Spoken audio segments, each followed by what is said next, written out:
Yes, welcome to the Bladtcast.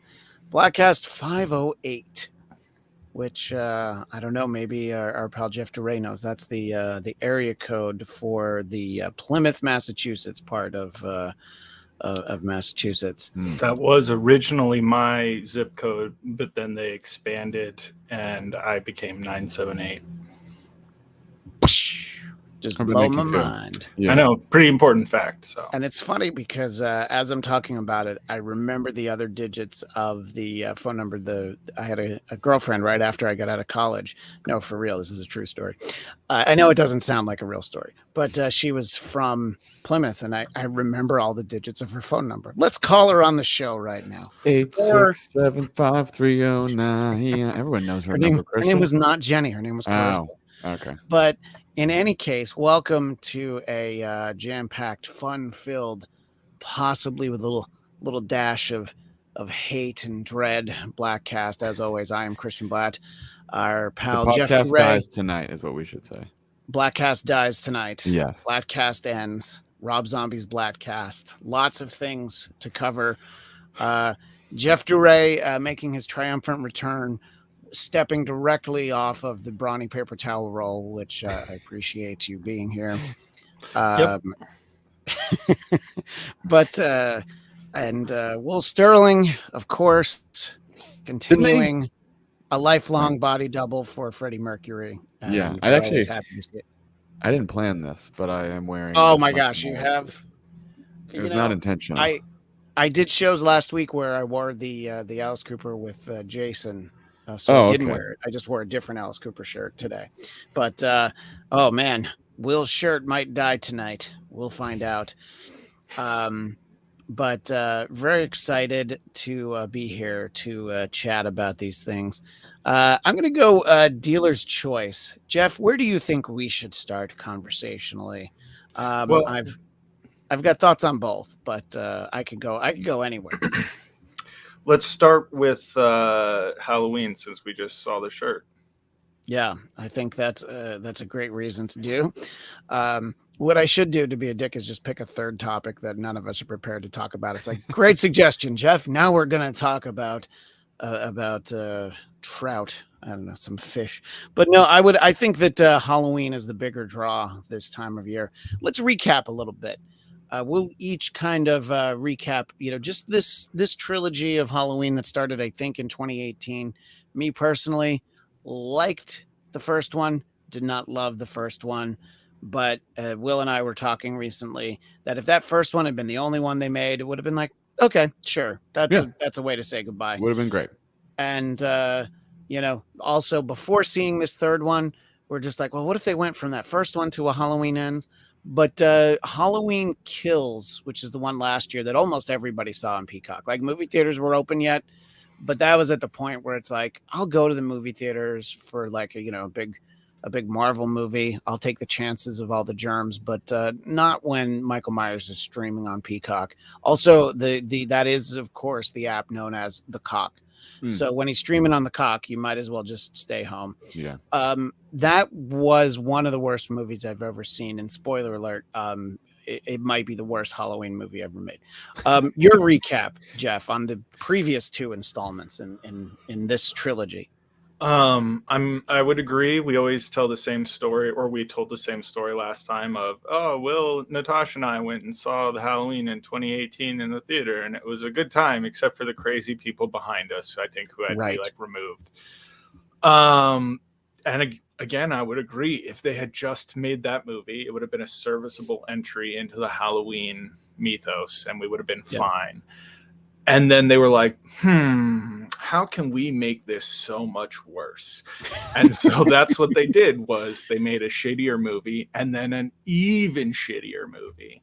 And here's the thing, like, this movie wouldn't be as shitty if not for the fact that they went, this is our trilogy and this is the big epic conclusion, a totally different story about something that's not normal in Halloween at all, and before we talk about in general, and makes no sense. We are just going to make massive leaps because evil is basically an infection that you get, much like gonorrhea, and that which is curable. Evil can't be cured, though, Well, with enough hugs, maybe. So yeah, we'll talk So about it's more Corey of a herpes. ends. Sorry. Corey Yes, exactly. ends. Corey dies tonight. Whatever the third film should have been called. And then we'll just give us your quick recap. I feel like we're kind of all in lockstep. First one, okay, fine, whatever. Second one, yeah. First one's fine. There's things to like about it, and I think the passion is there in the first one at least. That you're like, I think they really cared about the movie that they were making, and agreed. That really shows. But to me, it's sort of like the Force Awakens of Halloween movies, where H2O is one of my favorites, and I actually thought was a good ending considering the time that it came out. That I was like, I don't need you to do that again. We have that version. But this was H40. Yes, this was H40. And then Kills. I mean, I actually think Kills is worse than Ends. Funny enough, but it genuinely is. I agree, but honestly, I can't fault anyone for picking one or they're both terrible. They're both terrible. Can I clarify? Please. I agree. That's what I was saying. Is if this weren't built as the trilogy conclusion for a story, I would think this was a better movie than I feel it is based on what it was supposed to be, what they build it as, what they built it up to be. Yeah.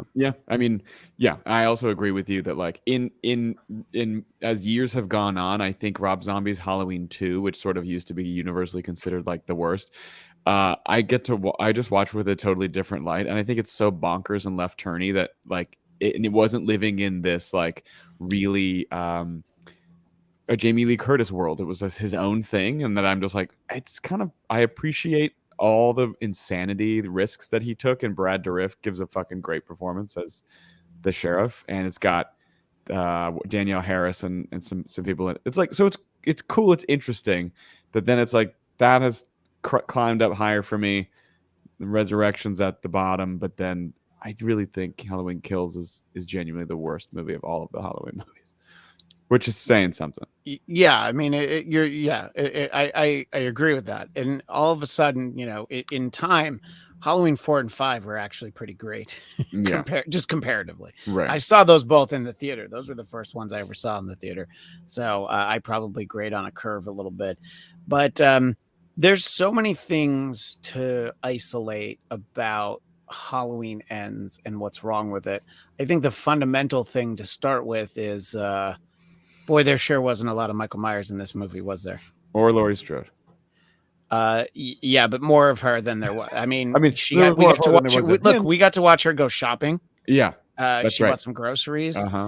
We got to watch her flirt, and she had a lot of unnecessary voiceover. I was going to say we got to hear her narrate her book. I love nothing more than narration. When you are clearly I like saying nothing more than a character writing a book that changes as the movie goes along. Yeah, I think there were a few times where Jamie Lee Curtis seemed so uncomfortable.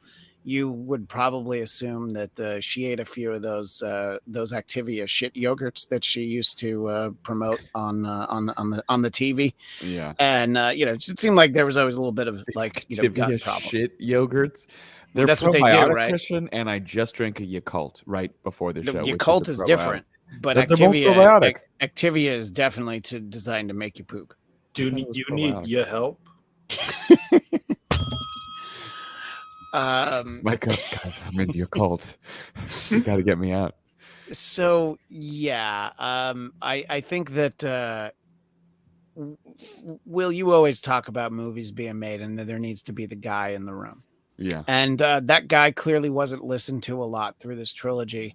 But when they decided that Halloween Ends would be parentheses, the Corey story, do you think that guy should have spoken up? Yeah, I think he did speak. That's the thing. This man has spoken up for ages. It's just no one listens to it. Yeah, because he's one guy. He's outweighed by all the other fucking morons. If you just listen to the one guy, he could solve half the world's entertainment world's problems, I guess I should say. If you at least half, if not 99%. Just saying. That one guy could be me. Yeah, but you concur with that stance, Jeff, that somebody at some point could have read a script for this and was like, whoa, why so much Corey? Maybe we're touching on exactly what the problem is. It is some guy, and social equity means no one gives a shit what he has to say, so no one's listening. That's true. No one cares. Yeah, what I have to like say. if they had Laurie's granddaughter, who, as I struggle, I think that character's name is Allison. This is the third movie. I wasn't even sure when I opened my mouth. Now, if she had been infected by the Michael Myers virus, which they sort of like gave an impression at one point that maybe that was where they were going, and if she like tried to kill Laurie, that would have been a story. It would have been a better story than this for sure. It would have, but I don't know. I just like the story, like the beginning, the prologue part of the movie where he's like babysitting and he accidentally kills the kid. That's a story for a movie right there. Like, what happens next? I'm like, oh yeah, like a non-Halloween Michael Myers movie. That could be a cool story. What happens to the guy who wrongly kills a child? Apparently, by the way, not much. You just get pointed at and laughed at. Social bravado. At least in these movies, that's what you happens. you get progressively more emo, but you're always still at least a little bit attractive. You don't get ugly, you just get a little bit more kind of mopey look. Did you find him a little bit attractive? Because I always found him I strictly found him to just be homely throughout. Oh no, I think they had to downplay. He's one of those actors that, like, if you look at his social media and other things he's done, it's like, oh, they clearly like they kind of downplayed his looks to make him look frumpy. But to me, he's one of those guys. That's really what we're trying to get to. Jeff, am I just wrong? Was Corey hot and I just missed it? You missed his very fuckable lips. So see, I wish that could be the Jeff title of the episode. Jeff wouldn't have said it if he didn't see it. No, Jeff saw it. And that's the beauty of I'm assuming you watched it on Peacock, Jeff. So that means I had my full Peacock out. Yeah, I'm the only dummy that went to go see it in the movie theater. I remember you telling me that. I was like, "Don't do it." No, I did it. Like, did you have a free ticket? You were I have the AMC A list, so it was essentially, and I'd already gone to the movies like 3 times this month, so it's more than paid for. And I was like, "Oh, I want to experience it with other people." Now there were like 8 people in the theater, so that was all right. So I really might as well have just had like 4 friends over to the house to watch it. But I did have a bucket of popcorn, and Jeff, I got a refill on the way out. Started eating it on the drive home. Nice. So I've stopped going to the AMC largely because I have an enemy who works at concessions a lot. So I just it's not worth my time. Wait, we can put a pause on the Halloween conversation. Can you tell me about your enemy who works at the concessions? On AMC, and he has it out for you. It all started on a fateful, I believe, Memorial Day when I went with my stepdad to go see Top Gun Maverick. Okay. And so we got the AMC, I got the A list, whatever, right? So we went in the little line. Now, here's the thing. There was literally no one else in the lines at all. But we went to the A list line just for whatever, right? And in the time that we were waiting for the person who was already up getting helped to get helped, somebody else got in the other line. So then when it was time for somebody else to go, like we were kind of, you maybe couldn't see us because we were behind the sign from their view. They went to go and the guy's like, oh, no, sorry. They pay for it. And like basically in a way of like, putting us down for having the A-list. I was like, what the fuck is wrong with you? Yeah. So I was already annoyed. I'm an idiot who gets charged $25 a month, even if I go and see 0 movies, which I have had those months. There's times where I'm like, you know what? I'm not going to go sit through something. So anyway, it was annoying because it was like, well, first of all, asshole, you don't need to be announcing my business to anybody else. Second of all, right? Like, second of all, we were actually here first. So if you were paying any of attention, you would have known we just should have been going up in front of this person regardless. So there was many better ways to handle it. Then we get up there, we're ordering the shit, and we're going to like check out or whatever. I go to scan my thing, and he looks at it and he goes, this isn't the gold member or like whatever, the level below A-list. He's like, this isn't that. So, you're not actually. And I was like, no, this is A-list. This is the highest tier. And he goes to turn to like one of the other managers or somebody else there. And he's like, is that true? And she's like, yeah. And then he comes back to me. He's like, oh, okay. And so I got pissed. And I was like, look, man, if you don't even know the tiers and you work here, maybe you shouldn't be saying anything at all. I actually like said that to him, like in front of everybody. Cause I'm like, what the fuck's wrong with you? Basically like called him out, got my shit and went and saw the movie and was like, all right, fuck that guy, whatever. I forget what movie we saw the second time. Come another time. this fucking guy is there. And I'm just like, oh my God. I've like literally tried to avoid him other times, or like, you know, all this stuff. And it just becomes unavoidable. Go up. And I'm like, all right, whatever, you know, shit happens. Maybe he learned his lesson. And I don't remember exactly what he said the second time. But again, mouths off, says something fucking dumb, is insulting to us. And I'm just like, are you kidding me? And so I just like, I was so close to like going and reporting him to the people, just because I'm like, you actually need to talk to this kid, because like, first of all, he's super dumb, super annoying, and there's other people here who probably would just punch him in the fucking face for how rude he's being. Because it was like, this kid was like actively thinking he's like a cool kid when he's like this fat loser working concessions at an AMC. And I'm like, he had way too much confidence, way too talkative. And I was just like, you need to never talk to me ever again. And just like went in and did my thing. And so it's gotten to the point where if I see him working concessions, I just don't even get anything. And now I just stopped going. So well, then it's not fun to go to the movies if you don't get any concessions. I agree with that. I believe that I got an employee fired at the AMC 16 in Burbank. This is going back to before Disney bought Star Wars. If you remember, they were going to 3D convert all of the Star Wars movies and put them in theaters. And they did exactly what I wished they hadn't done. They started with The Phantom Menace because they wanted to go in number order. Everyone knew that if they were going to do that, they should do the first Star Wars, because Disney bought Star Wars and they never did anymore. But anyway, AMC had one of those deals opening weekend. They'll usually try and give you free shit. And there were these little tiny figures, the little Star Wars figures that came in these little like plastic, I don't know, ball spaceship things. And I was like the first showing on a Friday, and the guy told me, yeah, we don't have anymore. And I'm like, really? You don't have anymore? And he's like, yeah, we sent them over to there's 3 AMCs in Burbank for people that need that level of information. We sent them over to the AMC 8. So I was like, all right. So I went to the AMC 8. Oh yeah, I was this invested in it. And they're like, no, we don't have any more. They didn't send them over. They never sent them over to us. So I went back to the AMC 16, and it's like, no, you still have them. And he was like, no, we don't have them. And then I noticed a box on the floor, and it said what it was. It said that it was, Phantom Menace figures. So I was like, no, they're right there in the box. You're trying to save them and not give them to me. So I made him get his manager. And I just was like, yeah, this guy's trying to not give us all of our free stuff.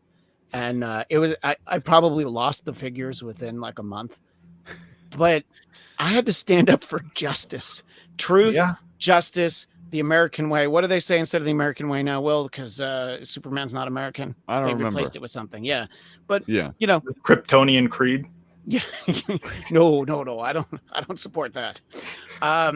Cryptocurrency creed, though, that's a different story. Truth, justice, and free porn, I think, is actually what they say.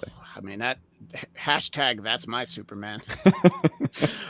So yeah, and it's sometimes people feel empowered when they man the free popcorn. When they man the fake butter button at the popcorn machine. Yeah. So.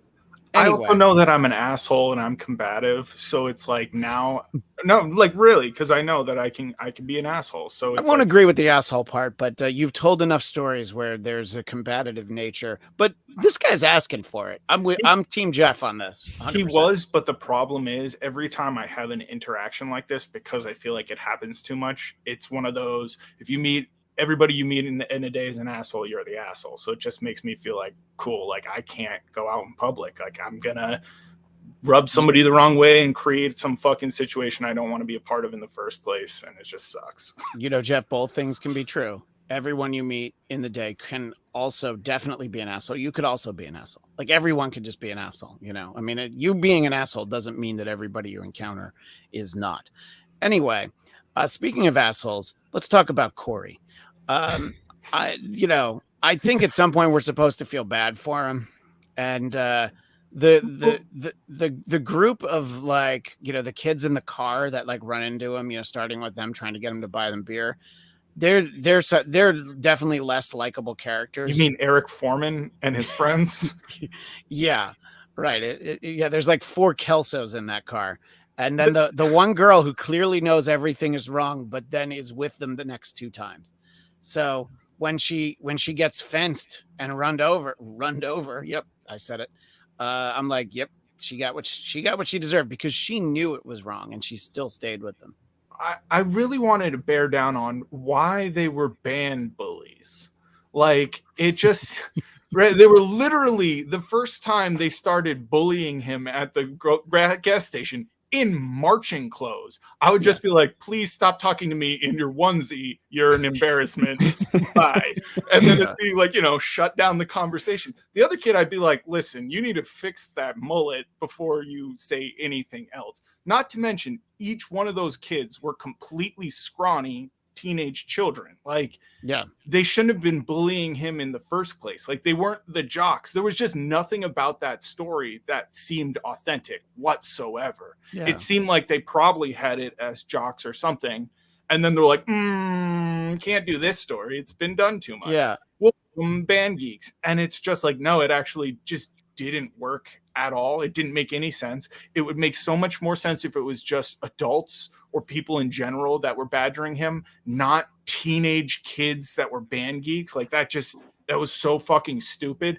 What also made no sense to me was, in a town that has this much murder, they clearly have crime scene investigation. Any fucking forensics would have told you that he didn't fucking throw the kid over the banister. The kid got hit by a door that was locked and like smashed open. You would have seen the broken door.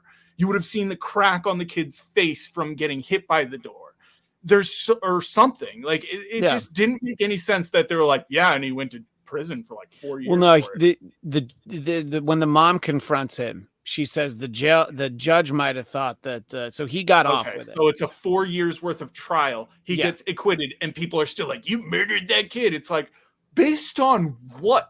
This is such a fucking stupid premise. That kid shouldn't have locked him in the fucking room. That kid was such a dick. You're asking me.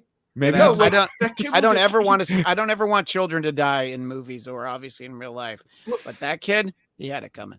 First of all, I also think that this was racist against people with bipolar disorder, because that kid clearly was bipolar, because one minute he was nice, and then the next minute he was bipolar. Yeah, that's a race. Is bipolar, it a race? Right? Okay. People who live on the South or North Pole, they're bipolar. Oh, right, and that child is from one of those two poles. Yeah. So which one is Santa Claus? Is he manic or is he depressive? He's manic on one night. How do you think he goes around the whole world? He spends the rest of the time not talking to anybody like a depressive. It's manic and pretty self-explanatory there. No, I'm just saying, like, the kid was a psychopath out of nowhere. It just, there were so many beats to the story that made no sense. It was just like, we're not going to explain it. Let's just go to the next thing. And it just made no sense. The whole story of like, and he looked in his eyes and was evil. It's like, okay, if Michael Myers was just spreading evil like that, you'd think he would have stared at a couple other people previously who would have then gone crazy. Like, it just was so fucking stupid. The closest thing they had to a through line is like, oh, I remember from 2 movies ago when that crazy doctor put the mask on and he was ready to murder. Like, so Corey put the mask on and now he's ready. Oh, wait, no, he started murdering before that. So there's no through line. There's just nothing about it that made any sense. And Michael was helping him. He was like, Michael Myers Yoda. He was like showing up at crime scenes. It's like, no, don't worry. Let me show you how you do it. After their awkward Jeffrey Dahmer meet cute, where they're like wrestling and like edge of murder, and then just like staring deeply into each other's eyes, and then just like, let's go get this on. Yeah. Will, how do you feel about the Michael Myers looks at you too hard and then you become a murderer? That's a major plot point in this film. I think there's a version of there's certain things about this movie that I really like. I feel like I appreciate what they were trying to do. Like I could see, like somebody reviewed a horrible Hellraiser movie in this way, and I feel this way about this movie. If you squint really hard, you can almost see a decent movie in there, but it's just too far away. And that's like exactly how I feel about this, where there's like some high concept stuff that for me as a huge fan, like it is my favorite horror franchise. And of course, one of my dreams is always, I would love to make a Halloween movie. But I've always wanted to play with this idea that to me, the shape, Michael Myers, the embodiment of evil, it doesn't matter what the vessel is. It's really the mask as the iconography that like anybody can essentially be Michael Myers, can be the shape. It's just whether or not they're murdering people and they have a mask. Not that it's evil jumping bodies, but that it's just, I don't know, there's something that it's like, who fucking cares who's beneath the mask? If he's not talking and he's murdering people and it looks like Michael Myers, walks like Michael Myers, and it looks like it's probably Michael Myers. So this like the kind of like, is it possible to have, for it to have a sort of like legacy, I think is a fun thing to play around with. The only thing is, the problem is that if you're going to do that, you can't make the character so empathetic. He talks way too much and he's innocent. And so he's treated like a piece of shit by the town. So for all like, there's almost this like justification for why he kills people. And that's the thing about horror movies, which I think kind of fuck it up, is it's shifted. It used to be like, oh my God, it's scary because this murderer is murdering innocent people. Now there's glee. It's like, oh my God, it's amazing. He's murdering these little shithead kids. They deserve it. I'm so happy he's murdering children. Like, it's pretty fucked up, actually, if you think about it as like write it out on paper. But that's like what we do. Like the body count of Halloween Kills is just absolutely insane, just for the sake of like, what crazy fucking things can Michael Myers do? Like he just kills 10 firefighters with the chainsaw or whatever nonsense. But it feels also structurally like this. They said, hey, I mean, H40 was, I feel like, written in such a way that it should have been the one and only. And I think that's what they sort of were like, we don't know. So it's structured that way on purpose. It's a good ending. The fight sequence between Jamie Lee Curtis and Michael Myers in the end is better than than Halloween Ends, which is stupid. And the daughters all coming together, they lock him in the thing. But I was like, you know what? I have my problems with this movie, but this is a pretty fucking solid ending. You know what I mean? I was like, you're talking about H40. Yeah. H40. H40, that's right. Yeah. And so then they're like, hey, guess what? We're making 2 more. I was like, no, because now the first one has no stakes. And it's why? But if you look at the way that it's formatted, it's as if the studio's like, hey, will you guys write 1 more? Let's see if we can get a sequel ready, kind of the bare bones. And then they were like, wow, this made a lot of money. Can you jackknife a middle piece into this? Yeah. Where he gets supercharged after he kills a bunch of people they beat him near death, and then he just gets like pumped up for some reason and stands up and then kills everybody, and he gets stronger the more he kills, which is what they discuss. And then you flash to this movie where he's like weak and shriveled in a cave. And I'm like, that would be what he would have been like after the house fire. If he escaped that house fire, he would have been fucked up, and I could make that jump. But after Halloween Kills, he's presented as this like supercharged killer who then kills Jamie Lee Curtis's daughter and then escapes. And I'm like, that is a very dangerous person. And then he's in a cave, like, so you can get beat up by fucking Corey Cunningham and his mask taken from him. Like, I don't think so. Not after Halloween Kills, if you're going to try to give a shit about the story you've been telling in your franchise. So it's like, this was supposed to be the sequel to the first one. Then they made another one in the middle for money. And then it's just bad in general because they already said everything they needed and wanted to say in the first one. It's clear. Like, it's weird to me that Jamie Lee Curtis is always like, David Gordon Green's a fucking genius. Like, all of her social media and interviews, like, for years, she's like, he's really telling stories about women and overcoming trauma and all that. And it's like, you watch Kills and you watch Halloween Ends and you're like, he doesn't give a fuck about you. You're not even in your own movies. Both of those. You're in a hospital in number 2. And in the third one, you have nothing to do. It's about a dude named Corey when it should be about 2 women who are survivors of this horrible thing. And they made it about some fucking guy. But that's what we all saw, but they were pretending it was about them. Hence why he gave Jamie Lee Curtis all that voiceover. So it's like he tricked her into thinking he was making a movie about survivor women being strong by being like, I'm going to have you in it a lot, just talking, saying stuff that's really not important. And then the final showdown is like a minute, and then you kill him. Yeah. And you know how like your granddaughter is like you, but like younger? she also is going to have to deal with a killer who wants to kill her. Yeah. Fuck him also too. with survive. Just for anybody who saw Trading Places or Fish Called Wanda, also like just a way less impressive wreck. I mean, if we're just comparing the two characters, Corey's wreck. No. Just we've seen Laurie Strode's in a few other movies, so Allison didn't even come close. You know who I feel best for in this? Did we see Allison's boobs in this movie? No. Okay, I was like, I don't think. Don't you remember the rules from Scream? If you ever see a girl with her shirt off, she's gonna get killed. So, but she has sex with Corey. Yeah, we didn't see it. Yeah, it was. You're right. It was probably, just a lot of like just really nasty like dry hump where he had his jeans still on. They edged. They didn't have sex. They edged. My buddy brought up Kelly Pointer as formerly SLC Green Arrow, now Ollie Odinson. He goes, also, when did Haddonfield get a little Brooklyn part of town? Because all the people, there's like so many characters like, hey, what are you doing, you fucking killer? Hey, where you been? You killed kids lately? And his mom was like, oh my God, get off your phone, Corey. Yeah. You've been on your phone. Who are you texting, Corey? You're talking that girl again. Like, George Costanza's mother. In the Mrs. middle of Potato Illinois, yeah. Everyone has this weird like Brooklyn Yonkers accent. I don't understand. It also seemed like when that lady with the lady who's been in all the other movies, who was then in the wheelchair and had gotten stabbed in the throat, was like screaming at Jamie Lee Curtis at the grocery store. It again felt so inauthentic. It's like 4 years later, I'm really upset about how we all went to go fight him, and then he beat the shit out of us, and it's all your fault. It's like, what? Yeah. I mean, to be fair, he had no idea he was going to re-encounter her. He broke out of a bus, and then he was like, "Oh shit, you're here! This is great." Yeah. She had nothing. She didn't orchestrate that. She was prepared. Yeah. If anything, you should thank her. Yeah, I mean, it's also like you referenced it earlier, Will. The idea that Michael Myers is going to spend an entire year like living, in the tunnel and an underpass, just killing rando homeless people, and that was kind of like, 4 years. It'd be 4 years, yeah. Wait, this was 4 years after the last movie. You're after right. The Night. No, you're right. After Kills, and he's just been eating rats. Is how he got so weak. He's like, I haven't had the nutrition I've needed. I haven't had the bloodshed. He hasn't had vitamin D. See, what happened was he went to go live under that bridge, and then one of those guys was like, "Oh, did you get hurt? Your back hurt?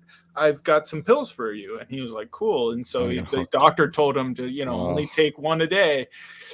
After a couple days, he just wasn't feeling it. So he started taking 2 and 3 and got hooked on those codones. Yeah. His doctor was Dr. Conrad Murray. So obviously Michael didn't stand a chance. Evil did almost die that night. You got to deal with the pain of losing a couple fingers. That's got to hurt. I wish that was the moral of the story, is that like the opioid epidemic is what really took down Michael Myers. Yeah, killed the unkillable. That's how dangerous it's the real Michael Myers movie with a message. Yeah. Oh, what if we got a message? I don't even remember like one decent kill in this movie. I was getting ready to talk to you guys about this today. Even like there was probably a good one in Halloween Kills. I honestly don't remember. I would never watch it again. But there isn't like a standout moment where you're like, oh. There's the one homage kill that's the standout one where he pins the girl to the picture with the knife, because he does that in the first one. He pins some guy with the knife to the wall. Okay, you're right. Yeah, that one. And the girl who's like randomly banging the doctor storyline that I'm so glad we got. Yeah, which was just the stupidest, most generic, just like... Do you want to see why Allison didn't get a promotion? Well, because other women aren't strong. Yeah. It is in a movie that like is trying to do, that's like outwardly expressed by the actresses of like how good it is for women. When you really analyze it, like they're not. The first one I think does a pretty good job because all 3 generations come together to stop Michael Myers. Again, everything you wanted to do and say, you did it in the first one. Everything after that is like, fuck everybody. And the fact that David Gordon's like, I made the movie I wanted to make, Halloween Kills, I have no regrets. I'm like, if that's true, you should stop making movies immediately. No one should let you No. I made the movie I wanted to make, and then made 2 more. You know, do you spell it the way that kid from Where the Millers did? No regrets. Yes, Ragrats. But let's give it up for Judy Greer, by the way, who's the real winner of the franchise, because she didn't have to be in this third shitty movie. Yeah. You know? Have you seen the show she's in on Hulu? We've been watching it. Reboot. Yeah. I've heard it's good, actually. It's cute. It's like not amazing, but I can see it being a good show like into season 2. It's gonna take a minute. To me, all the comedy in it is like I think it's like pretending it's so everything's a wink to sitcoms, and it just feels like it's like we're being written by like young people and old people, except all the jokes are just old people jokes. And so I'm just kind of like, it just feels like it's literally like it feels like that meme of Steve Buscemi with the skateboard being like, what are we up to, young kids? Fellow youths. Yeah. Fellow youths. So it's just, I don't know. The show has that feeling to it. To me, because it's just, again, every beat of comedy is just something trite. Like, I like the people that are in the show. I like some of the concepts, but in general, like I keep finding myself being like, oh, and you're gonna do like a pratfall. Okay. Oh, right. Yeah, I think there's like a good show in there, which is like why I hope it gets some time to grow, because some sitcoms, like people will be like, don't watch the first 2 seasons of 30 Rock or Parks and Rec or whatever. I'm like, I'm not going to do that. I'm going to watch from the beginning. But I will say, I think they're right. They're definitely right about Parks and Rec. That's what I've heard. But I think Judy Greer, the Brandanowitz season is just like, it's a terrible character. Rob Lowe's not on it yet. And then it's like, yeah. And like the first 6 episodes of The American Office are also not as good, you know? Right. But anyway. But Judy Greer is, I think, she's the standout in that show. Yeah. So, yeah. Well, so is this for all of us? Is this the worst Halloween movie? You can argue, Will, you go back and forth between Rob Zombie's Halloween 2, but I think you found more. I enjoy that more than Resurrection, even. So, okay. I still think Kills is my least favorite. Yeah. I think I'm with you in that Kills was just so. Look, they spent a little bit more money on this one. I'm not saying it was huge budget, and they were trying to do something a little. I'll always appreciate a risk rather than a pure cash grab. And Kills exists again, and I think you can see it in the writing. It's like this story was created to make money in between the 2 pieces. Like him weak in the thing is after the 2018 movie, not after Kills. So. Like, it's also just an embarrassing thing that the studio's like, well, we're going to make an extra. I mean, I get it. That's what they do. But storytelling wise, it's the worst. Is that where you're at, Jeff? We're in agreement that this one's not good, but that last one was just, dumpster fire on top of a dumpster fire. I would say I agree that this movie had way more potential than that last movie. Like that last movie was just irredeemable because it felt like it was just, unless you liked, what is it, horror porn or whatever, gore porn shit, whatever, because it's just, torture porn. There you go. Yeah. Then you can't imagine enjoying that movie because it was just like, want to see some head splat? Want to see some stabby stabs? Want to see some cutoffs? That's all that movie was. And I also, dumb. It was dumb. But this movie, it felt like it was a shitty knockoff of the Joker trying to be a new Halloween. Like, oh, what if a kid was like bullied and treated so poorly and society just like didn't like him and it just drove him to want to stabby stab, stab, stab. But like without the mental illness or any of the other things that actually like made sense in the Joker. What makes it even worse, actually, that I've been giving it props for being at least trying to do something new and be clever. And this morning, Kelly texted me and goes, oh, it's just Christine. Archie Cunningham. The character's name is Corey Cunningham. And he like feeds the beast as like this relationship thing that he has. Like, oh yeah. So they didn't even sit down and be like, what can we do new? They took another Carpenter movie, which is a Stephen King story, and then they just ripped that off and made it Halloween 3. But what if they made Christine Ends and 16. It was just a guy putting a hood on, like a car hood on, and running into people? It would also be a mashup with a 60s sitcom called My Mother the Car, where you've taken now Michael Myers and you've implanted his personality into a car. Yeah. And then, which I believe there was a lot of vehicular manslaughter in this trilogy. I think the one thing I give credit for in this movie is the thing that after so many franchise horror movies, all of us say is like, yeah, but like when he's dead, why don't they just shoot him some extra times and I don't know, put him in like a meat grinder? So that they were like, oh yeah, people always say, okay, so let's do that. Let's like squish him, So it's like, yeah, get up from that. By the way, there will definitely be another Halloween movie at some point. Halloween has not ended. It will never end, not this trilogy, but there'll be Michael Myers in another movie. What do you set as the over under before how many years? I say within 5. Jeff, do you think less than 5 years we get another Halloween movie or more than 5 years? More than 5 years, because they spent all this time and money making this fucking trilogy after the success of the first one, and then everybody just took a big shit all over the 2 movies they just released.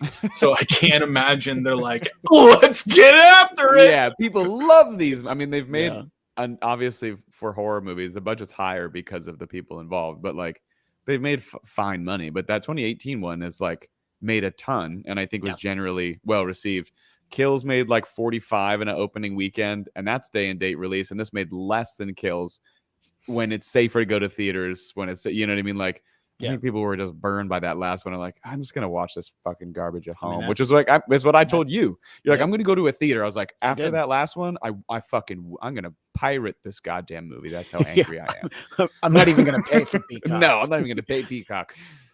I'm gonna find a neighbor who has Peacock and watch through their big picture window. That's what I did. I stood in my Michael Myers mask outside a neighbor's house, watched them watch it. I thought you watched it from a glory hole. You just peek through and you see the cock. That's right. That's right. It was a happy ending, actually, in my version of it. Yeah, the happiest of endings. I was part of a different kind of meat grinder, if you know what I mean. Meat GRINDR. That's right. Yeah, it was only a mile away. It was in a bush. In our previous episode, Will and I talked about "Don't Worry, Darling," which I felt was one of the worst movies I'd ever seen. This, but it was never worse than Halloween Kills, or it's worse than Halloween Ends, possibly. No. But the night that I saw it, I was just like, I can't believe how bad this was. And then the next day on Netflix, I had heard the rumblings that Rob Zombie's The Munsters was not a quality film.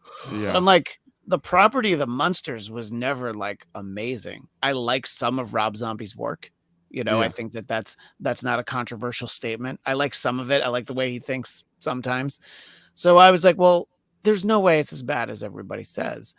And I was able to prove myself correct that it was not as bad as everyone says. It was much, much worse than anyone ever led me to believe. I could not. I mean, it didn't look or feel like a movie in any way. Is the most bizarre thing I've seen in a very long time. I've been following him, posting about it on social media because I follow him on Instagram. Like, I'm a Rob Zombie fan. Like, I like his music, as corny as it is. He's kind of a specific box, and he's been doing it so long that it's not cool or original anymore, but it's still kind of like, it's nice. He's over here doing his Rob Zombie thing. I like it if I want to turn that switch on. There's some movies that I don't really care for, like some of the newer ones, but I was like, man, this guy is posting like every day how fucking jazzed he is that his childhood dream has come true. He gets to make the Munsters. So I was like, good for him. I can't wait to see like what kind of kooky thing he's going to come up with a picture. The sets, the buildings, the actors, the makeup. I was like, this looks great. It looks like he's getting to do it's going to be corny, but I'm sure it's good. And then I saw the trailer and I was like, oh, whoever his cinematographer was in the camera package that they were scheduled to receive, they were shipped a 17-year-old high school senior with a Handycam from 2006 and his dad's floodlights to light this motion and shoot this motion picture. It looks unlike anything I've seen since watching student film. I mean, it's unique, and I'm like not even trying to shit on it. I'm trying to describe the fact that that it looks so unbelievably horrible. I can't believe it. It's so unbelievable. I can't believe it. I heard somewhere that he got $40 million to make this movie. So I mean, I think I talked about this previously when it was like one of the other straight to Netflix movies that came out that was like $100-something million. Yeah. And I was like, this is not $100 million movie. Right. This is not a $40 million movie. Clearly, Netflix has established this thing of like, okay, you take 1/10 of the budget we give you and you make a movie with that. The rest of it, have a party. We don't really care. It's not for the movie. Just don't spend it. It's like Burn Brewster's Millions. You can spend it on anything but the movie. No. But what I don't think you're taking into consideration, Jeff, is the at this point in her career, the asking price for Sherry Moon Zombie is $38 million. That's so right. he only had $2 million left by casting his wife in the movie. And Sylvester McCoy was $750,000. I mean, by the way, what did I tell you about the fact that Sylvester McCoy, worth every penny? I felt so bad for him. I was like, why did he do? He doesn't need this. I know. Work. He was the Doctor for as long as he was. He was in the Lord of the Rings movies that people actually liked, and then he's in. He was in the Hobbit movies. Those ones sucked. Oh yeah, you're right. I thought he was in the good ones. Sorry. No, Radagast the Brown. Yeah. So was Hurley. Yeah. That was. I was wondering that whole time. I was Hurley. like, is that dude from Lost? Even though I never watched Lost. Okay, so it was him. The characters were so overly broad and badly defined. The script was. I don't know that it was written. I don't know that they had an actual script where everything was mapped out when they started. I feel like it's one of those shoots. Maybe Will, you've ever worked on something like this, where you get the pages for what they're shooting that day. And then, the next day you're going to go ahead and get them for that day because they're just not done. They don't know what they're doing. I mean, the fact that when they're outside, they look like they're on the cheapest soundstage you've ever seen. When I was in middle school, we would watch when the teacher in Spanish class, when she wanted to, take a little break, she would show us this Spanish telenovela. It was the first time I ever grasped the concept of bad production values. And I was like, they're not even trying to look like they're outside. I think Spanish telenovelas have, from the mid 80s look more convincing than it's like they were out on a lawn at one point or something. And I was like, that there's no way that they're even trying to have it look outside. And they did weird stuff with the images to be but what if we make it look a little blurry? What were you going to say, Jeff? The whole movie was terrible in terms of there was no comedy. It's I think there'd be a much funnier just skit of pretending to be Rob Zombie in the writer's room and them having to just give up and just use old scripts of the Munsters where they're like, all right, we need a joke, Rob. What are you thinking? Ghouls. How about some ghouls? That's not a joke. Yeah. How about murder? We'll do some murder on that one. No, this is not the movie for that, Rob. What about ghosts and ghouls? Yeah, no, while I was just ghouls, please. While I was watching this movie, I was reminded not so much of the Munsters, but in the late 80s, there was a direct to syndication show called The Munsters Today. I looked that up. Yeah. And Munsters Today just felt really bad, but it's so much better than this movie. It was a pilot for a show they didn't pick up, but they did air it because they had spent so much on it. Brian Fuller developed a Munsters series. Jerry O'Connell was Herman Munster. Yes, I said that for real. That is so much better than this. One, they spent a little bit of money, and I might go out on a limb and say Brian Fuller is a more talented visionary than Rob Zombie. Sorry, Astro Creep. It depends. Yeah, it depends on what he's doing. Agreed. Yeah.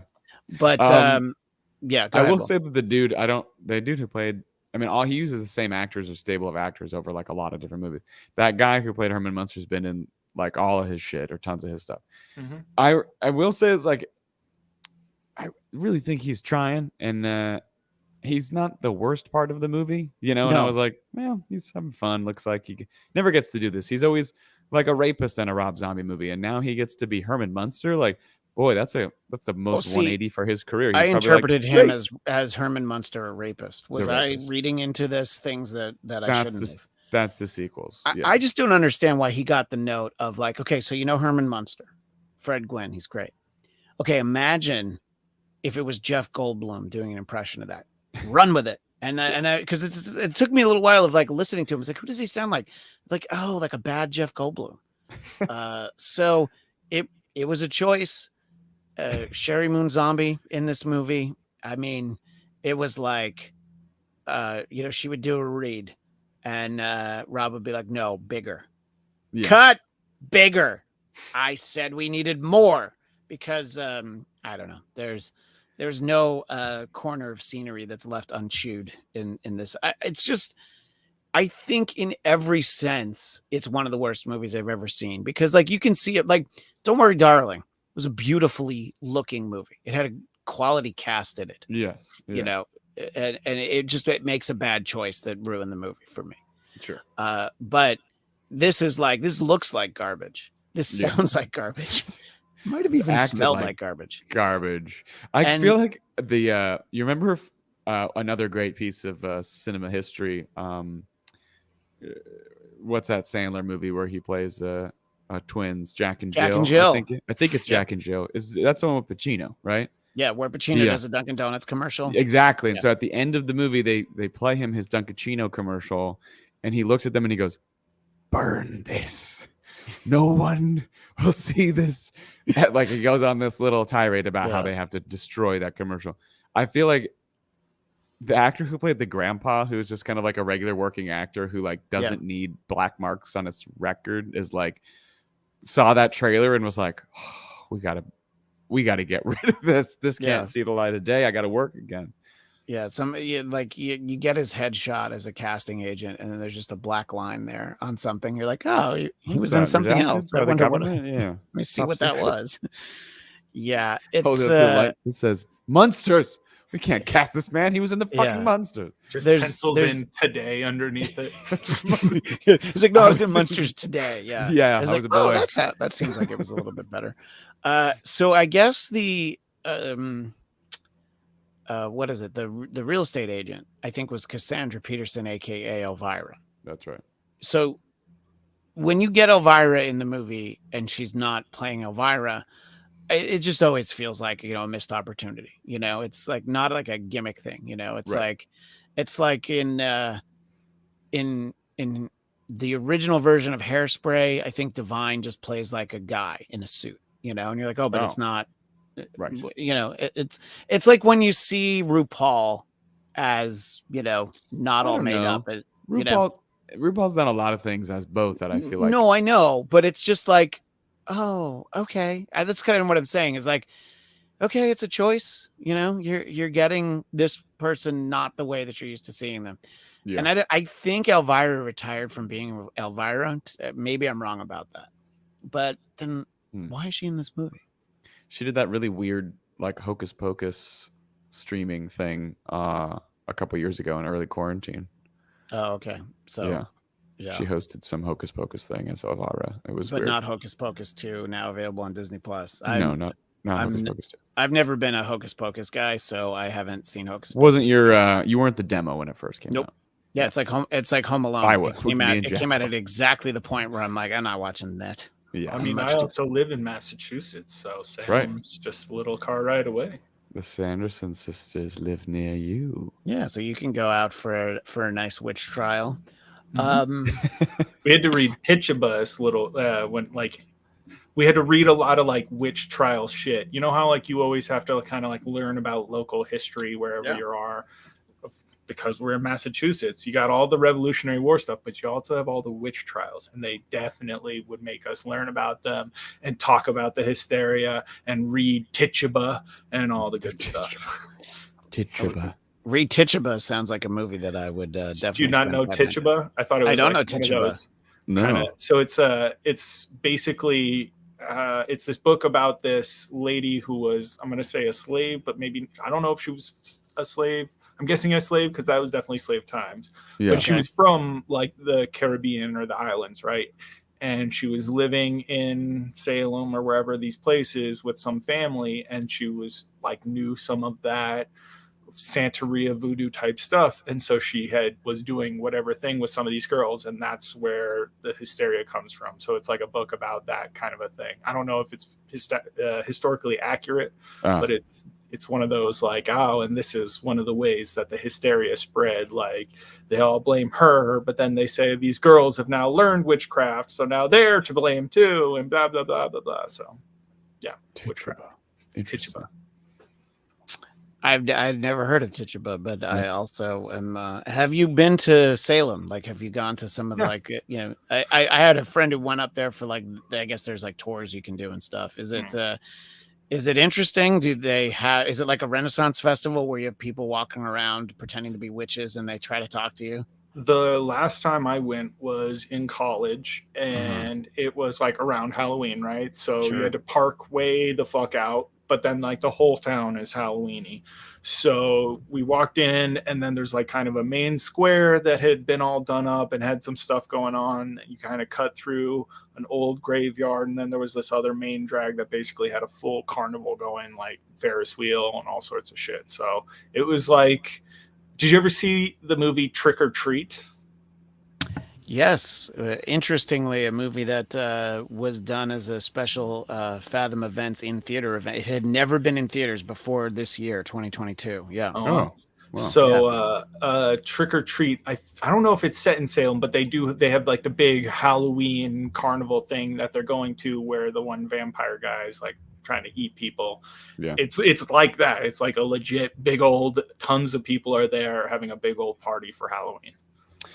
Casey and I went on October 30th last year, and it was just like that. Yep. So, is it? Do you guys give it a recommendation for Halloween travel plans? If you don't mind being in a big, like at a carnival or like a fair type thing, then yeah, go for it. It's fun. It's cool. It's interesting. It actually wasn't as crowded as I thought it was going to be. I was preparing for like Coachella madness, you know, and it was like, no, it's not quite that crazy. And I do think the history of the Salem witch trials is actually like, you know, it's become so commodified as like a thing, but it's really depressingly sad because all these innocent people were murdered by psychopaths because of religion. So to see the act, like the memorial to the people who were killed, is like, it's pretty sad. So it's like, not like, oh, look at this is where the witches were. It's like, really, if you're not being a moron about it, it's look at how these innocent people were murdered by crazy people. But at the same time, isn't it interesting how we've never learned the lessons from the witch trial of like, don't give in to hysteria. Don't just like jump on the bandwagon of saying something's bad all of a sudden just because a bunch of people are saying it. Vis-a-vis McCarthyism. And even now you could say like, everybody's just creating new bandwagons to be like, jump on, we hate everybody else, fuck them. Yeah, I think that we should just hate everyone equally. I think that's the inclusion that we should have, you know, like the golden rule. Don't just stop at the one guy at the snack counter at AMC. Hate everyone who works at AMC. Right, exactly. They're all witches. What you got going to hell? They might be. One final off the menu item was a story that I heard about today that I felt like I needed to share with Bladtcast Nation. I don't know if you guys have heard about this. And of course, as soon as I try to share it on the screen, we get 3 pop-ups. But this was a British Airways passenger who, before takeoff, shit on the airplane floor, which surprisingly delayed the flight. And you know, the only thing that surprises me is that I wasn't on this flight. And tip of the cap to the New York Post, who started, this is not their headline, this is the lead sentence in the news story. Flight delays are getting crappier. Thank you. An unhinged British Airways passenger took travel chaos to new heights when he defecated on the floor of the plane and smeared it into the seats, sickening travelers, according to a report. He inexplicably flipped out in protest moments before flying from London's Heathrow to Nigeria. He peeled off his pants and let loose on the aircraft's main floor before rubbing the feces into the carpet, curtain, and seats, prompting emergency services officials to rush in, which tells me that this clearly was not a Spirit Airways flight because they cleaned it. And what were you going to say about this incident, Jeffrey? Imagine this scenario. You're on a flight. You've got diarrhea.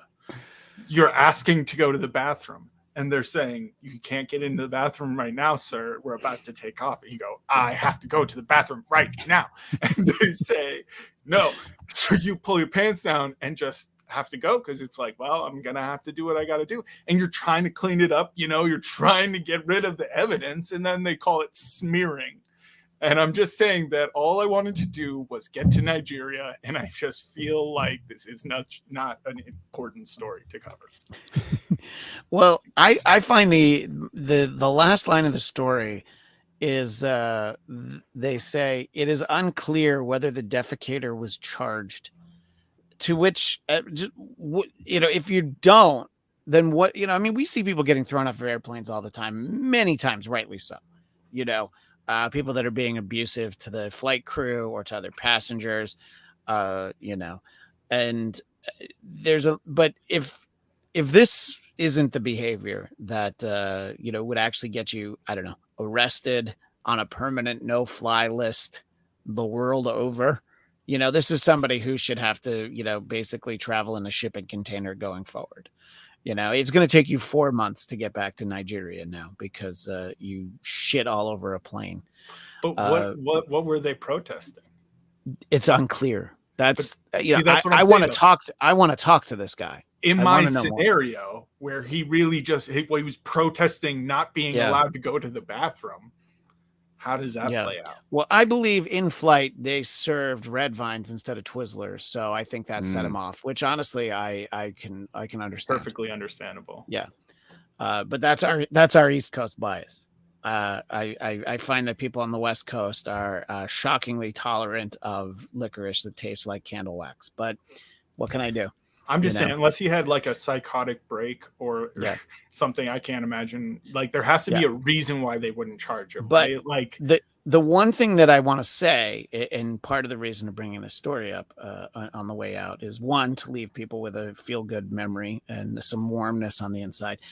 I have definitely been, that thing where it's like, okay, well, we actually landed 10 minutes early, but there's nowhere for us to pull up to. We got to wait for the other planes to leave. And then you end up sitting on the tarmac for like 2 hours.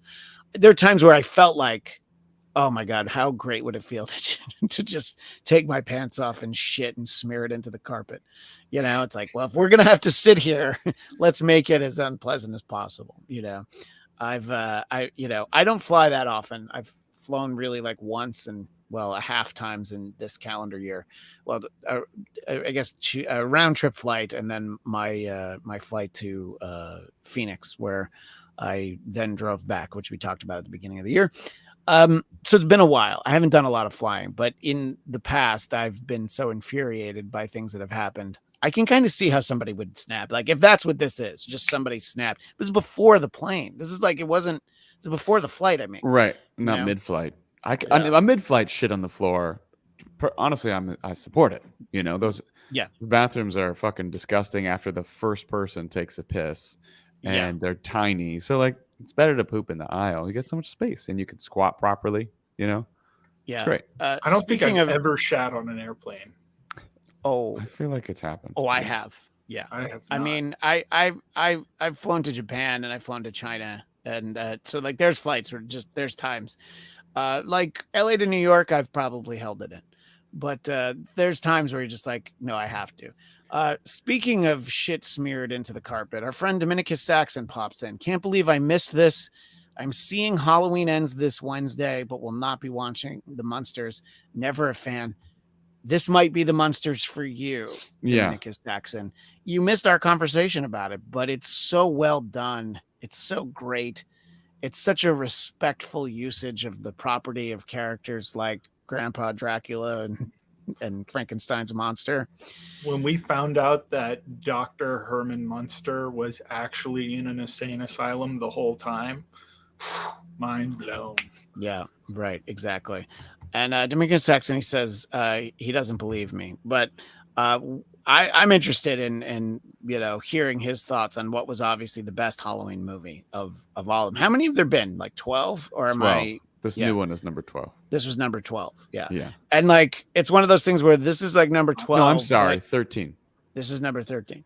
Yeah. And then depending on when you're seeing the movie, it depends on which ones count and which ones don't. Right. I think that the first sequel got tossed aside a long time ago. You know, Halloween 2, the John Carpenter Halloween 2. And then Halloween 3 is now widely beloved and exists in its own universe, as evidenced by the fact that they're watching Halloween on TV in that movie. They're watching like the first Halloween movie. So but then the rest, it's like 4 maybe happened, but then it didn't because Laurie died in a car accident off camera. If you recall, it's about her niece. That's right. Yes. Yeah. And so is Halloween 5, also about her niece. Yep. So a character dies off camera because we can't afford them anymore. That usually those movies get discounted. Yeah. It's like, did Caddyshack 2 ever really happen? I hope not. But in any case, a movie that I am looking forward to, but am very nervous about is, why does he have to be black, Adam? Why can't we just call him Adam? You are looking forward to it? I thought you weren't. No. I am looking forward to it, but I get nervous because, the critic score of 55% doesn't mean anything. No. You know, they don't like anything. I think they liked The Suicide Squad, but that's it of like recent DC movies.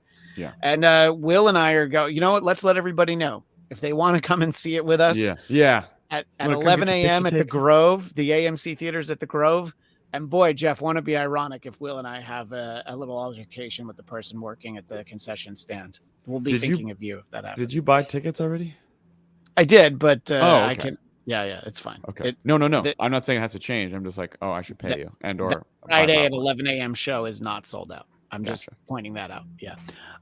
So come join Will and I at the Grove here in Los Angeles. And you know what? I will give a Bladtcast shirt to anybody who meets us there. Even Paul P. Yeah, that's right. If he's willing to drive, and I know he's watching, so if he's willing to drive.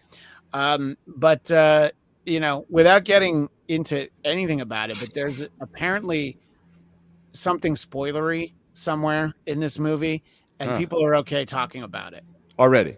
And I was like, I didn't know we were back at that stage where it's like, when it comes to DC, no one gives a fuck because everybody else wants to drag. The Rock may have mentioned it in a few interviews, so he's trying to use the spoiler to help sell it. That's correct. I guess there's something to be said for that. Jeff, is it that Batman's in it? But everyone's in it. It could be, by the way. I actually don't know. And if I honestly don't know. I'm completely guessing. But if Batman's in it, then it's like, is it which Batman is it? You know, Batfleck. Yeah, Batfleck would be the one to make the most sense. But we could also get emo Batman. We could get Pattinson.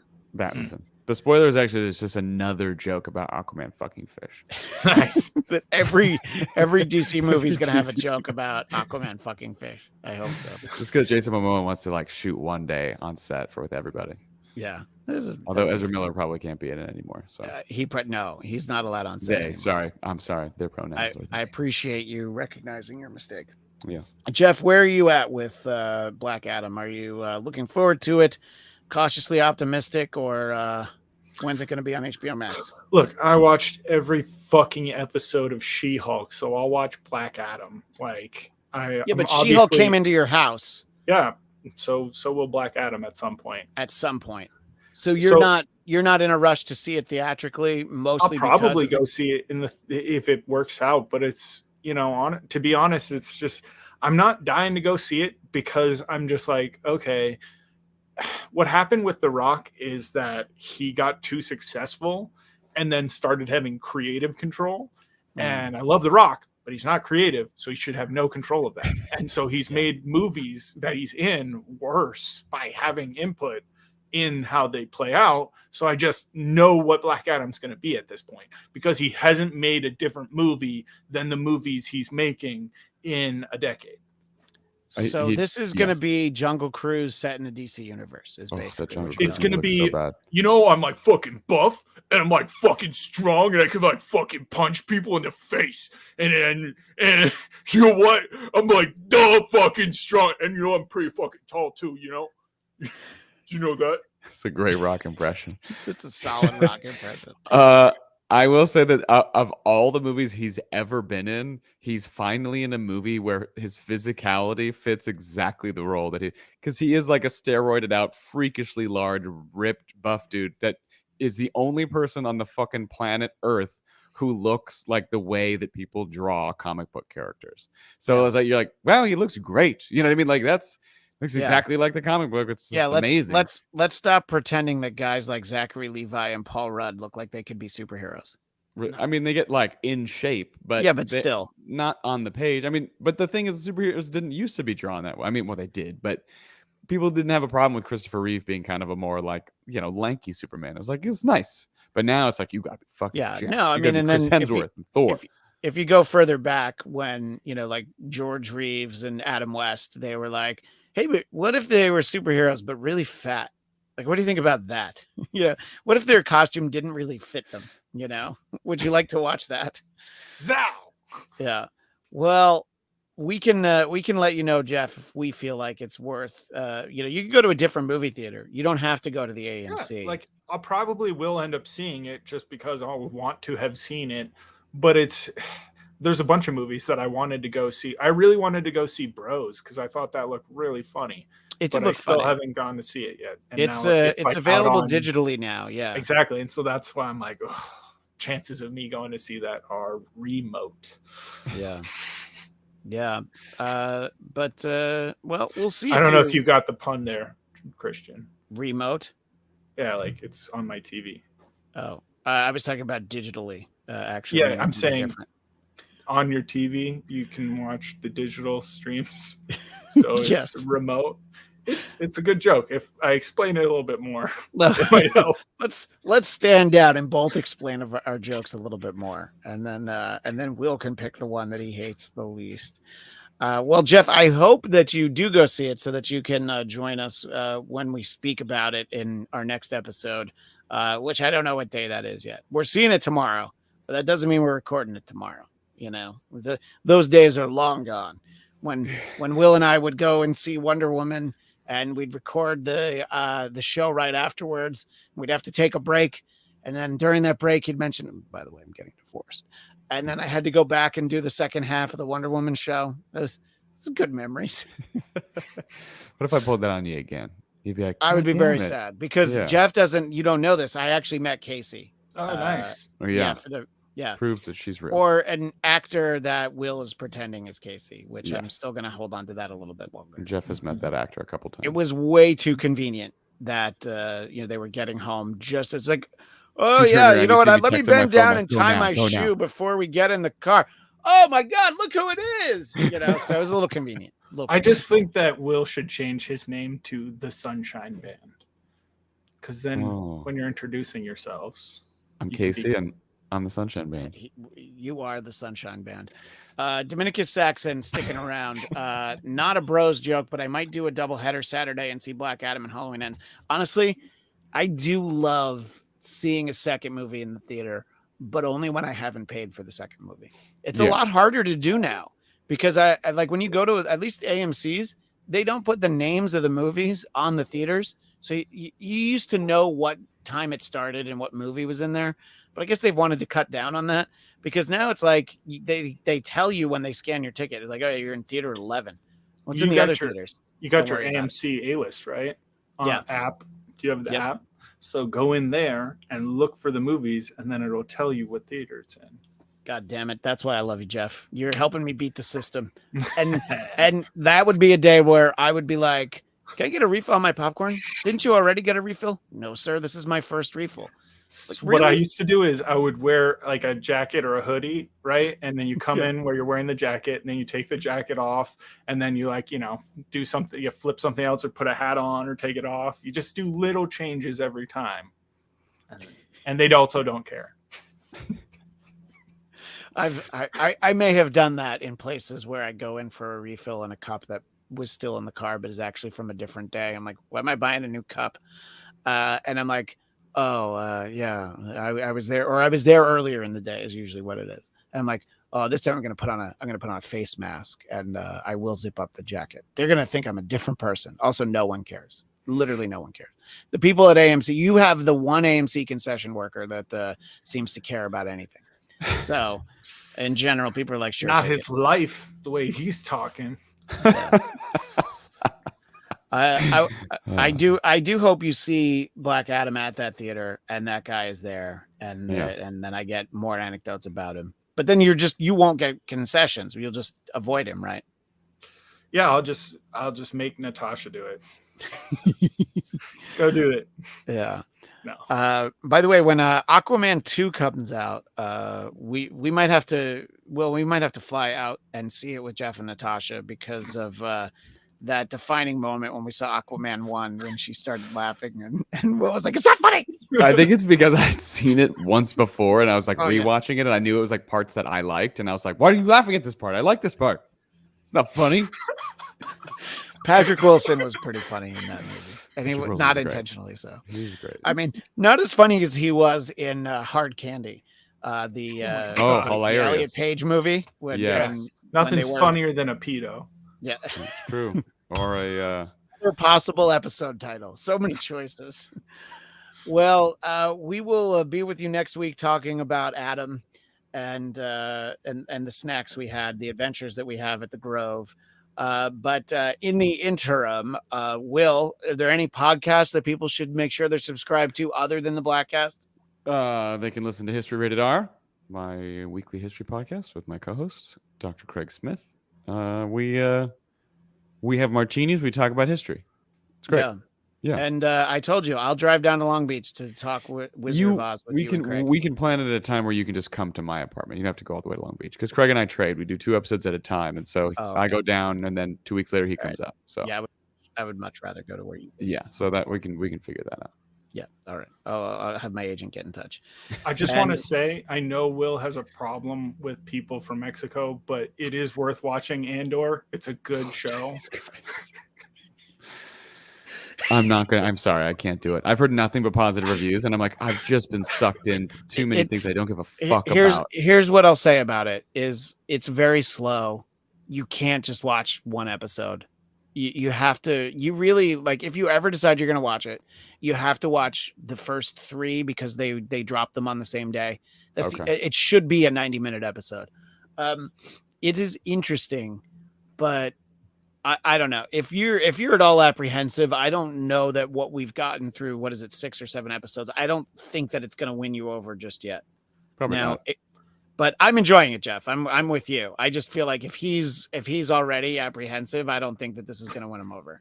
Yeah, I know. Did your that sounds so did sad. your biases keep you from seeing Werewolf at Night? Because I know. No, I do want to see that because I'm curious to see how Michael Giacchino directs.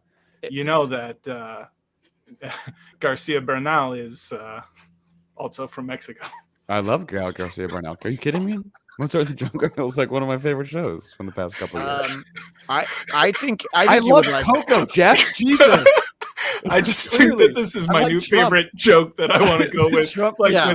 Like how what's his face is not a real person, is just pretending that Will hates people. We all know. Yeah, look, there's an impression that Will used to do on this show. All right, I'm just saying. It's really bad. Yeah, that's if I was discovered. It's I've Mark gone Wahlberg. on record many times. No, the Mark Wahlberg impression is what I'm talking about.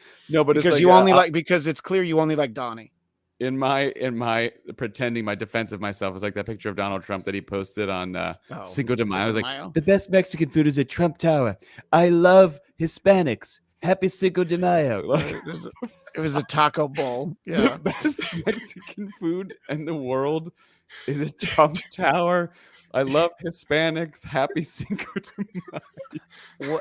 What I'll say about Werewolf by Night is that it is a really big swing, and I was lucky enough to go to. They had like an actual screening on 35 millimeter at the Aero Theater in Santa Monica.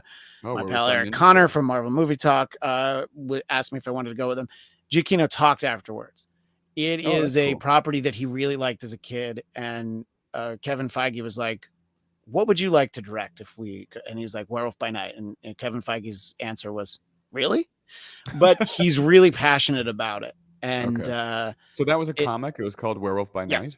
Yeah. Oh, okay. And there's another character in this movie. It is in black and white. It is only like 50 minutes. It's like an old school like TV Okay, special. so it's not a full feature. That's It's what not I a thought. It was like a movie. special. It's not a series, but they'll probably make more of these specials living in the space.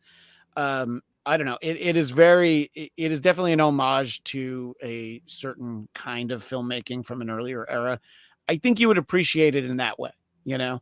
Did he do the music, or did he actually have somebody else do the music for the movie that he directed? I believe he did both, but I could be wrong. Yeah. So, but I don't know. We'll see. Maybe you would. Maybe you wouldn't like it. But I'll probably check it out. If Will doesn't like it, Jeff, we know why. And just like if Will doesn't like Black Adam, we know why. Well, you mean Samoan Adam? I skipped directly to the Daredevil episode of She-Hulk, and I believe he's in the following episode, which is the finale. I think it's the episode before that. There's one good episode. I will give this show credit. It has one episode I enjoy. Is it the Daredevil episode? No. It is the therapy episode when she goes to the compound. That one was actually pretty good. That was probably the one episode I was like, okay, this is actually funny. This is relatable. Now, like, I get that movie fairly is probably getting shitloads of unfair criticism and feels embattled and feels like it has to do this thing. But just like, they weren't making jokes. What they were pretending was a joke is being like, it's so hard being a woman, but also with superpowers. And also like, these are the problems. And it was just like, okay, but then like, show us something with that. And it was like, no, you're just incompetent at every turn and like bad at things at every turn. It was just, I didn't understand where they were trying to go with the show other than constantly falling back on this, like, and guys are just fucking pigs. And it was so, it just felt so lazy. But it was just, it felt so, like, even when it was like, that was so mean when that guy said he wasn't into you when you look completely different. That's like really fucked up. And it's like, oh yeah, guys shouldn't have opinions or feelings. It was just, they just went too far of a swing to be like, to get this fucking Ally McBeal story, but set in like 2022. Right. It just fell flat for me. If other people like it, great, but I didn't think anything was funny, and I didn't think it had any merit. I will tell you the surprising thing. There are two opinions about this that might surprise Will Sterling. Dominicus Saxon enjoyed She-Hulk. Also enjoying She-Hulk, Jason Blair. Wow. We had him on my Marvel show mostly to talk about some of like the legal cases, like, would this really work and all that. But he actually like legitimately enjoyed the show. That's great. Not enjoying the show, our friend Christian Toto from HollywoodandToto.com, and yet he continued to watch it. Yeah, but he also liked the Daredevil episode. He did like one episode. I watched part of the first episode, and I genuinely was like, I don't believe that this is for me. So I just turned it off, and then I just heard nothing but like craziness, and then I'm like, I do want to see what this version of Daredevil looks like, which is like to go from the Netflix show to now he's like flipping and twirling CGI Daredevil. I was like, oh, this is not the same. We are not getting a sequel to the Netflix show. This is a different. No, which is great. I'm glad it's the same actor. Charlie Cox said that. He said it's not it's definitely a reboot. It's cool that they kept those two actors, but yes, we'll because they're not stupid. I mean, in some ways maybe, but yeah. But it was just like the thing with the whole Daredevil episode for me was just everything is always so. I get that they're trying to make these short episodic things, but it just feels like they also have these through lines, but they never do anything with them. And so it was just like again, she's, more power to her. She bangs several dudes through the course of the show, which is like, hey, live your life, lady, right? Like nothing wrong with that. But then it's just like at every turn, it's like, okay, if that guy doesn't immediately love you, he's a fucking pig. And then it's just like, okay. Well, some of those guys were pigs. But anyway, look, the reason why I liked it is because it is exactly what I expected She-Hulk to be, having read She-Hulk when I did in the early 90s. And for years on Marvel Movie News that we used to do for Popcorn Talk, my co-host Zach Wilson would talk about how what he really wanted was, why wouldn't they just do Ally McBeal as She-Hulk? So it's like Ally McBeal with superpowers, and that's what they did. And here's the thing, though, it doesn't have to be for everybody, and that's what I like. When you don't like it, don't watch it. And then people who will watch these things will be like, but I don't want to miss anything. No, you don't have to watch any of these shows. If you need to know something, they'll mention it in a movie where it's like, if she shows up in an Avengers movie, you're not going to be like, wait, who is this green chick who seems to know Bruce? I'm going to need a minute. Here's my thing. I went through all of those because in a bunch of the other shows, I didn't like most of the episodes. And then the last couple episodes, they turned it around and they made a much more compelling story. So I wanted to give it the full season impression like I gave the chance to every other show. And it just didn't go anywhere. And again, it's a different kind of show. So maybe that was the problem for me. And maybe this is going to be the kind of thing where I go, okay, if you make another episodic show that I don't like the pilot of, I'm out. But I like giving things a chance. I like seeing where the story goes. And again, if the comedy was for you, great. That's totally subjective. So I'm not trying to pretend like, oh, if it wasn't funny to me, it wasn't funny. I just didn't find any of the jokes funny. It just didn't work for me. So at the end, I just felt like it was empty.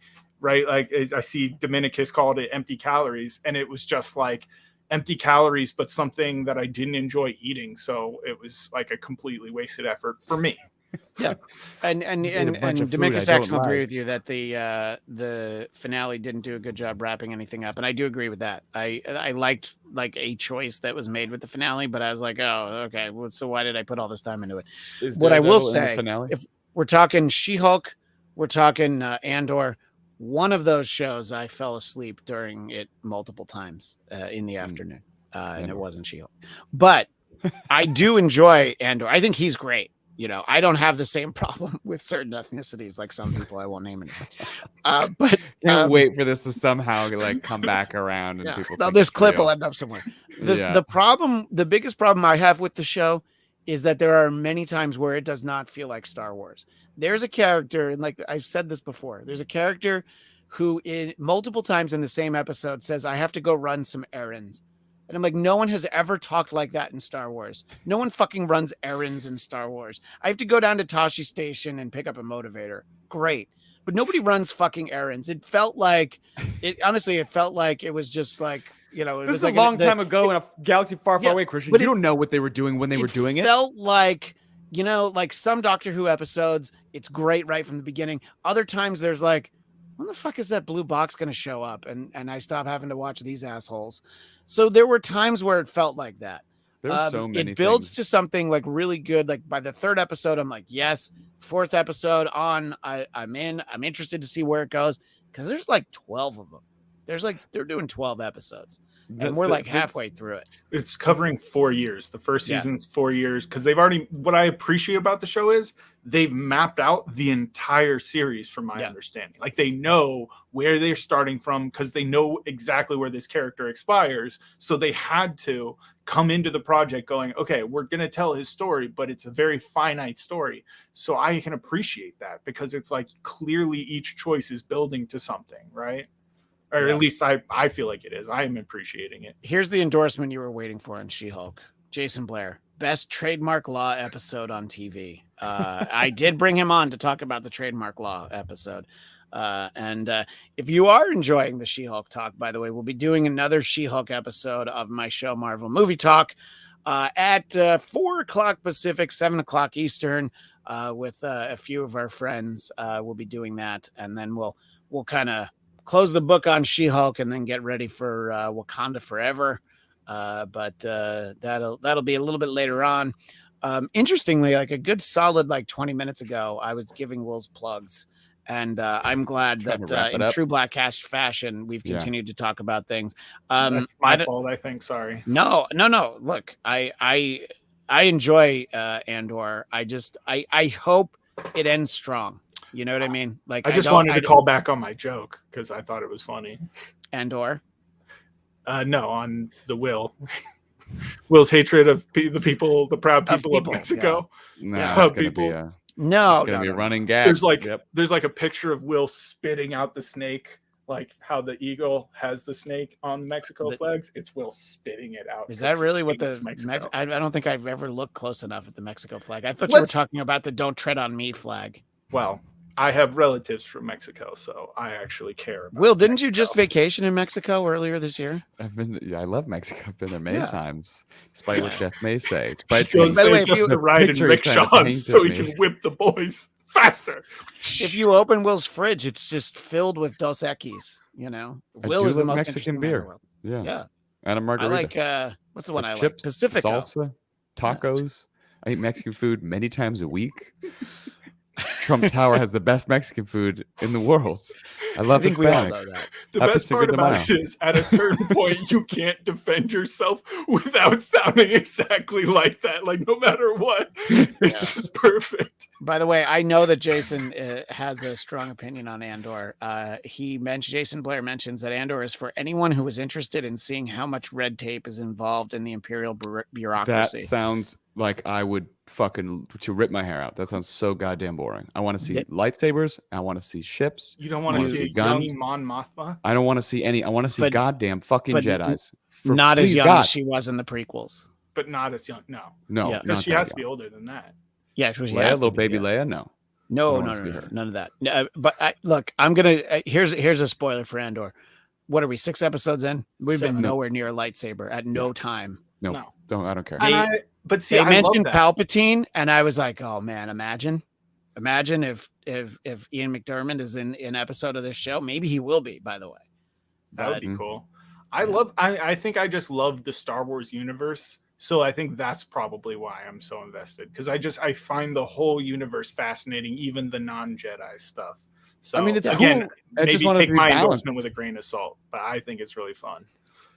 Yeah, Yeah, this I'm is the with that. selling point that Jason wants to share. Imperial board meetings only workforce with force chokes. Sounds like somebody's into autoerotic asphyxiation. Yeah. And Dominicus Saxon reminds us, I'm half Right. Mexican, so Jeff is my hermano now. So we See? only have one hermano. Boy, what a great sticker that would be. Yeah. Jeff is my hermano. We got to figure out who this Hermano guy is.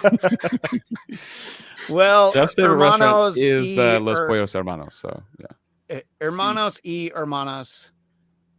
Thank you, gracias to everyone who joined us while we talked about Halloween, the Munsters, that guy who shit on an airplane, and some other stuff. But join us next week when we talk Black Adam. Follow me on Twitter and Instagram at ChristianDMZ. Subscribe to the Bladtcast YouTube channel so you can see the video version of this episode, which looks exactly like it sounds, oddly enough. But I did show a picture of Munsters today during it, so it might be worth watching just for that one reason alone. I'm on Twitter and Instagram at ChristianDMZ, but I don't need to say that anymore because I have announced from Farad Muhammad on the end that tells you to follow me on Twitter and Instagram at ChristianDMZ, but you might as well go ahead and do it anyway. That is more than all the time we have for today. So we'll see you next time on the Bladtcast.